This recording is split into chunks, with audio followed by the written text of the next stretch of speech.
Почитувани колеги, јас и на Комисијата за економија го искажав својот сомнеж, имав реална основа. Зошто? Заради што до сегашното целокупно работење ваше на Социјалдемократскиот сојуз не даде, не донесе и во ситуација и состојба да ние сумњаме затоа што имате милион коруптивни сделки настани во државата. И плюс ова законско решение кое сега го носите, меѓутоа еден од колегите, моите колеги се претходно, дури со пластични примери, кај постои можноста за таквото коруптивно делување понатаму во ова законско решение.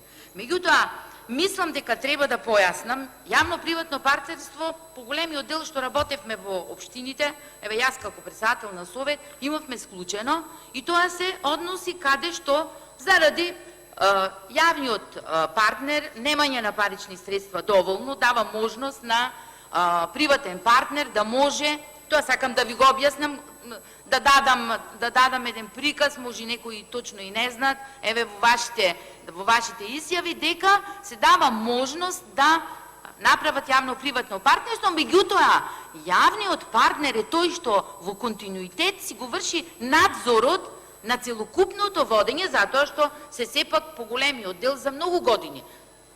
Под 5 години не, меѓутоа по големиот дел и за 20 до 30 години на склучени на такви договори.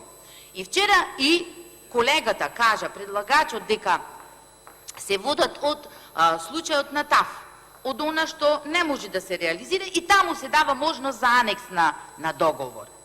Таму се дава на анекс на договор. Меѓутоа не значи измената и дополнувањето на овој закон за тој случај. Многу е битно. Тоа значи, кога носиме законско решение, понатаму даваме ние можност на склучување на такви договори, да се направат анекси, а не ги имаме експлицитно дадени со ова законско решение каде.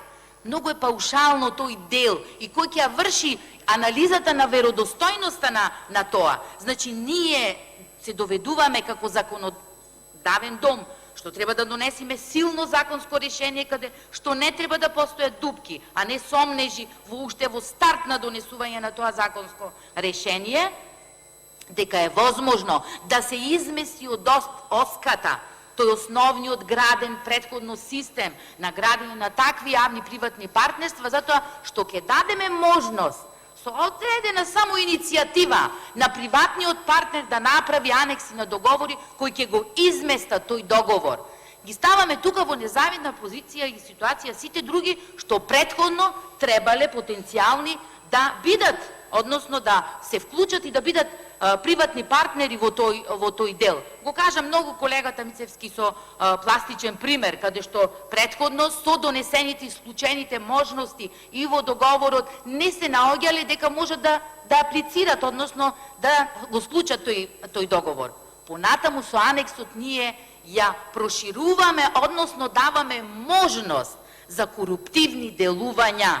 Даваме можност со ова законско решение, а ќе се јават такви случувања и во овој дел, тука е таа моја можност, мој сомнеж.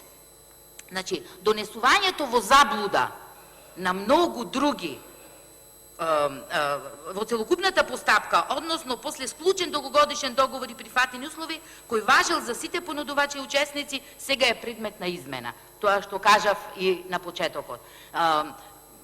Одговори на овие прашања и моите колеги барам и сега и јас, за да можеме, односно за да вие и целокупната јавност видите и знаете дека ги ставаме во замка. И не сакаме тој целокупен макотрпно граден систем и процес да го донесеме порозен, за сега да може понатаму приватни партнери да можат без силна законска регулатива која ќе може да го штити цел тој процес, да направат, еве да речеме рекет, многу важен.